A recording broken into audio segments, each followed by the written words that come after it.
नमस्कार।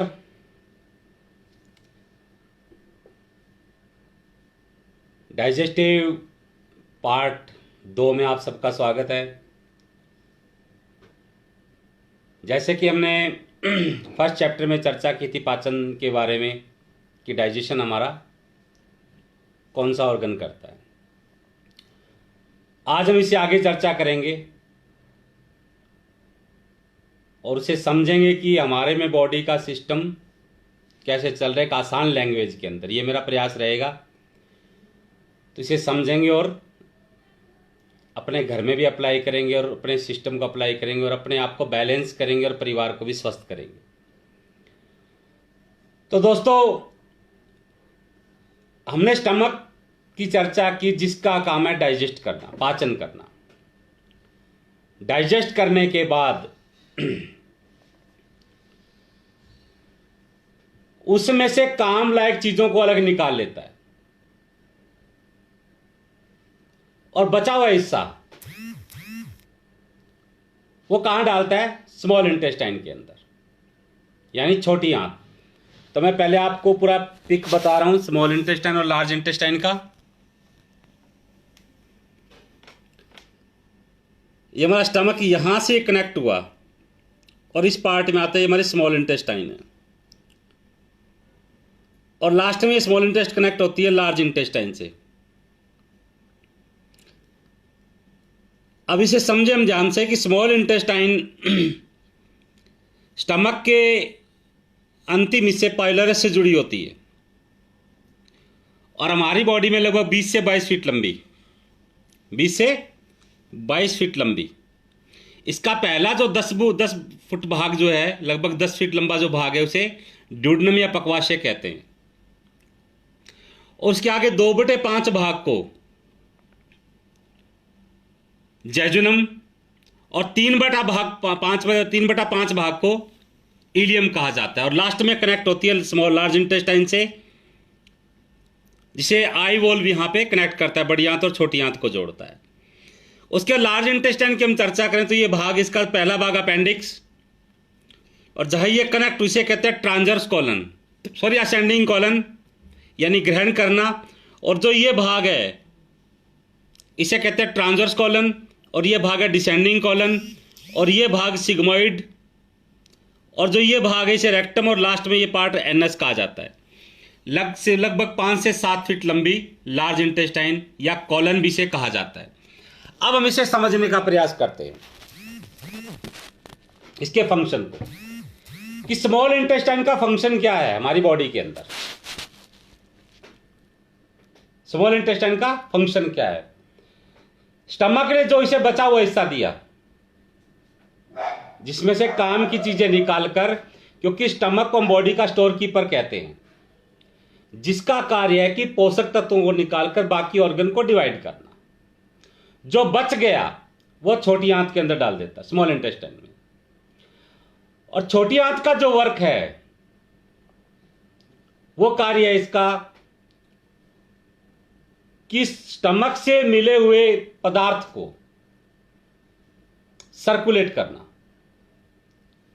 सर्कुलेट का अर्थ है कि इसे 2 हिस्सों में डिवाइड कर देता है, उसमें से भी लिक्विड को अलग छांट लेता है, अलग कर देता है, और बचा हुआ हिस्सा अलग कर देता है। यानी उसे छांटकर लिक्विड को किडनी की तरफ भेज देगा और जो बचा हुआ हिस्सा है वो लार्ज इंटेस्टाइन के अंदर डाल देता है, बड़ी आंत के अंदर। और बड़ी आंत और छोटी आंत को जोड़ने के लिए एक वॉल्व लगाते हैं, जिसे इल्यूसिकल वॉल्व या शॉर्ट फॉर्म आई वॉल्व कहा जाता है।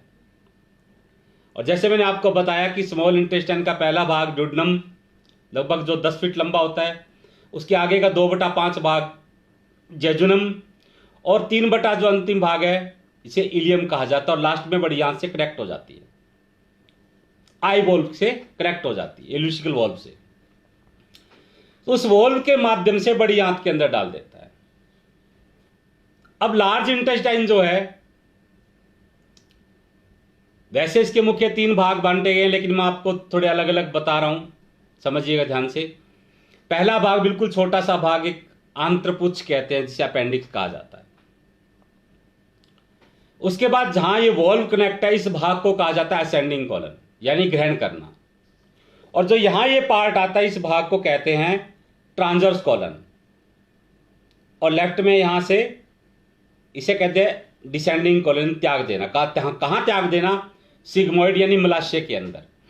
और मलाशय के बाद जो भाग आता है जिसे कहा जाता है सिग्मोइड, यानी सिग्मोइड के बाद रेक्टम, और रेक्टम के बाद एनस, यानी स्मॉल इंटेस्टाइन ने जो इसे पदार्थ दिया बचा हुआ, उसमें लिक्विड को अलग करने के बाद बड़ी आंत उस पर कार्य करती है। बड़ी आंत का वर्किंग क्या है कि जो छोटी आंत ने दिया उसमें से भी पानी को सोख लेना, उसमें से पानी को सोख लेना और सोख कर ठोस मल में कन्वर्ट कर देना। ठोस मल में यानी कन्वर्ट कर देगा। अब इसे जो हेल्प करते हैं, सबसे ज्यादा जो हेल्प करते हैं, तो बड़ी आंत के अंदर लगभग 3 से 3.5 पाउंड बैक्टीरिया होते हैं जो बड़ी आंत को यानी कॉलन को कार्य करने में मदद करते हैं। कई बार इन्फेक्शन हो गया, हमारे बैक्टीरिया डेड हो जाते हैं तो पानी को नहीं सोख पाते, एज इट इज पानी बाहर आने लगता है, जिसे हम डायरिया कहते हैं। डायरिया या लूज मोशन हमें हो गया। तो दोस्तों समझने की बात, मैंने स्टमक में एक चीज बताई थी कि जिन लोगों को आदत है खाना गर्म चाहिए पानी ठंडा, या खाना खाते ही पानी पीने की जिनको आदत है, उनके लिए प्रॉब्लम बता रहा हूं कि उनको प्रॉब्लम सबसे पहले क्या होगी। क्योंकि आप जब गर्म खाना लेते हैं, आपने फूड लिया गर्म, जिसके अंदर आप घी का भी यूज करते हैं, ऑयल का भी यूज करते हैं, और एक सिंपल सी बात आप भी समझ सकते हैं कि उसके ऊपर अगर ठंडा पानी डाल दिया जाए तो क्या होगा? गर्म घी या तेल में ठंडा पानी डालेंगे तो उसकी लेयर बनकर ऊपर आ जाती है। वही स्थिति हमारी बॉडी की होती है कि अंदर अग्नि है, अग्नि उसे डाइजेस्ट कर रही है, और आपने ठंडा पानी डाला तो आपने जो घी और तेल लिया उसकी लेयर बनने लगती है, जिसे स्टमक भी पूरा डाइजेस्ट नहीं कर पाता, और छोटी आंत भी प्रॉपर सर्कुलेट नहीं कर पाती, और बड़ी आंतें पहुंच जाता है, और बड़ी आंत के अंदर उसकी लेयर बनने लगती है, क्योंकि उसे सोख नहीं पाती चिकनाई को, लिक्विड सोखती है वो, तो चिकनाई की लेयर बनने लगती है। और पहला सिम्टम आता है आपकी आंतों में सूजन, स्वेलिंग, यानी थोड़ा सा खाते ही आपका पेट फूल जाना, गुब्बारे की तरह अफारा महसूस करेंगे, आपको लगेगा मैंने बहुत ज्यादा खा लिया है। पहला सिम्टम बता रहा हूं। दूसरा सिम्टम जो इसके अंदर आएगा, म्यूकस, आम बनना, यानी आम का सिम्टम ये रहेगा, आप खुद डायग्नोज कर सकते हैं। पहला सिम्टम है कि आप जब फ्लश स्टूल पास करते हैं, पोटी पास करते हैं, अगर वो आपके फ्लश को चिपक रही है या आपके एनस को चिपक रही है, इसका मतलब आपको म्यूकस बन रहा है, आम बन रही है। तो बड़ा आसान है डायग्नोज करना, और भी एग्जांपल बताऊंगा आपको इसके लिए। दूसरा कहता हूं कि मरोड़ होकर पेट साफ होना, यह भी म्यूकस का सिम्टम है, आम का सिम्टम है। तीसरा सिम्टम आता है कि आपको प्रेशर यूं लगेगा कि बहुत ज्यादा स्टूल पास होगा, लेकिन जितने प्रेशर से स्टूल पास होना चाहिए उतना स्टूल आपको पास नहीं होता, आपकी पोटी उतनी नहीं आ रही, इसका मतलब आपको म्यूकस बन रहा, आम बन रही है। आम बनना जब शुरू हो गया, जब इसकी विकृति हो जाएगी, तो उसके बाद का जो सिम्टम्स आता है वो आता है आपको पाइल्स का। आपको पाइल्स या बवासीर वो क्रिएट होती है। अगर ये और विकृत होगी तो बड़ी आंत का अल्सर, जिसे आयुर्वेद में संग्रहणी भी कहते हैं, कोलाइटिस भी कहा जाता है, ये क्रिएट होगा। यानी किन लोगों को हुआ, समझिएगा, कि जो भोजन के साथ बहुत ज्यादा पानी का यूज करते हैं, या भोजन के साथ बहुत ठंडे पानी का यूज करते हैं, ये उन लोगों को दिक्कत आती है। और ये प्रैक्टिकल सैकड़ों एग्जाम्पल है मेरे पास इसके, क्योंकि अपना अनुभव आपसे शेयर करता हूं कि रोगी के एक सिम्टम पूछता हूं कि उनको हुआ क्या था, तो उसके आधार पर हम डायग्नोज कर सकते हैं। तो मैंने एक पशु चिकित्सक से पूछा कि एक पशु का, जब गाय का, मान लो गाय का एग्जाम्पल लेते हैं, गाय का जब पेट खराब हो जाए तो कैसे डायग्नोज करता है। तो उन्होंने मुझे बड़ा आसान तरीका बताया कि गाय जब गोबर करती है, अगर गोबर एनएस को लग गया तो उसका डाइजेशन खराब है,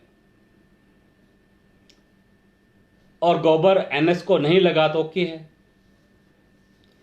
तो अपने आप को हम यहां रखकर देख सकते हैं कि हमारा डाइजेशन कैसा है, कि हमें कितना स्टूल पास हो रहा है, उस स्टूल एनएस को चिपक रहा है, हमारे पोट को चिपक रहा है, फ्लश को चिपक रहा है, या बहुत बार इसकी कंडीशन विकृत हो जाएगी तो बिल्कुल ग्रीस की तरह आपको स्टूल आना लगता है, जो म्यूकस की बहुत हाई कैटेगरी हो जाती है और बड़ा भयानक स्थिति आने वाली है। इसका मतलब मैंने पहले भी बताया और आज भी बता रहा हूं, बहुत से लेक्चरों में जानकारी देता हूं इसके बारे में। बड़ा आसान है कि लगभग भारतीयों की बात कर सकता हूं ज्यादा मैं, कि हमारी एक मनुष्य नेचर है, मानव का स्वभाव है कि हम लोग जब भी फ्रेश होते हैं, स्टूल पास करते हैं, तो पलट कर स्टूल को जरूर देखते हैं। तो सिंपल सी एक चीज देखना आप, अगर आपके पास घर में दूसरे सिटिंग इंडियन सिटिंग वाला या स्टैंडिंग आपका जो सिटिंग पोस्चर वाला फ्लश है, अगर आपका स्टूल पानी में तैर रहा है ऊपर की तरफ तो आपका डाइजेशन बेटर है। अगर वो नीचे बैठ गया तो समझ लो आपका पाचन बिल्कुल खराब है, क्योंकि बॉडी जब बिल्कुल निकालेगी उसमें से हर काम की चीज निकाल लेगी और स्टूल को बिल्कुल लाइट कर देती है, हल्का, यानी वो तैरना चाहिए। तो आपको अपने पाचन का खुद आइडिया हो जाएगा कि अब रूटीन में आपसे पूछें कि आपका पेट का सिस्टम कैसा है, तो बोलेंगे बिल्कुल ठीक है, 2 समय भूख लगती है, कोई प्रॉब्लम नहीं है, 3 टाइम फ्रेश होने जाता हूं, 2 टाइम फ्रेश होता हूं। रियल में 2 टाइम फ्रेश होना भी कॉन्स्टिपेशन है। अगर मैं बात करूं आयुर्वेद के सिद्धांत की, आयुर्वेद कहता है कि 1 मिनट में पेट साफ होना चाहिए और आपका मल यानी स्टूल मूली की तरह बंधा हुआ आ रहा है तो आप हेल्दी हैं।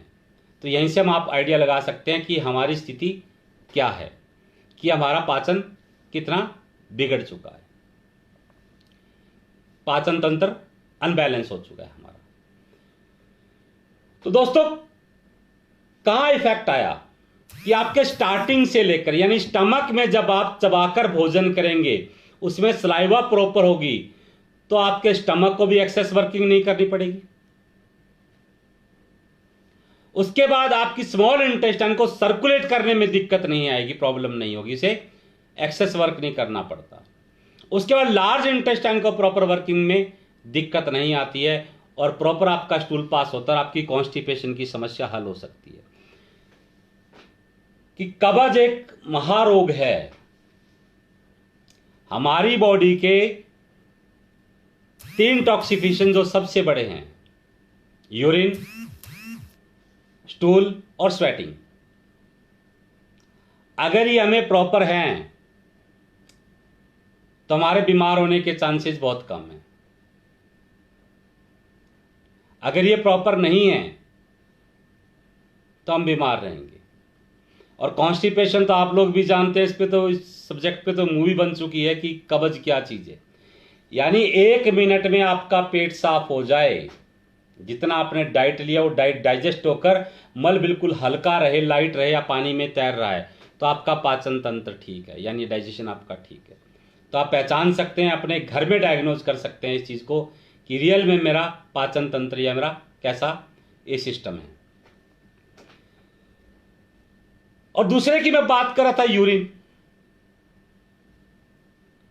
3 लिक्विड फॉर्म हमारी बॉडी के अंदर से देखिए, समझिएगा, जो पानी के रूप में है, टीयर्स, यूरिन और स्वेटिंग। तीनों सॉल्टी होते हैं, तीनों सॉल्टी होते हैं, इनमें नमक होता है, हल्का सा सोडियम रहता है। यानी ये तीनों लिक्विड फॉर्म हमारी बॉडी के सोडियम को डाइजेस्ट करते हैं। तो आपका पसीना आना उतना ही जरूरी है जितना आपका पाचन सही हो।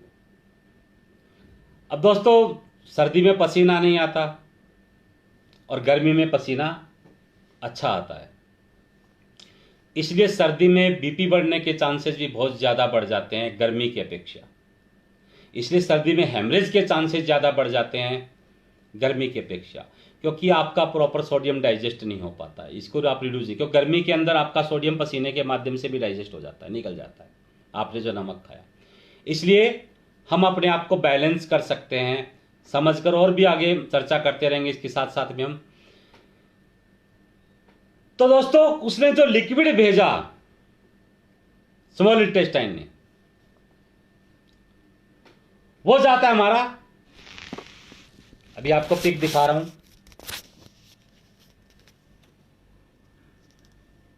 किडनी की तरफ। दोनों किडनियां हैं, इसमें से पाइप निकल रही यूरेटर कहते हैं, और ये यहां कनेक्ट हमारे मूत्राशय ब्लैडर के अंदर।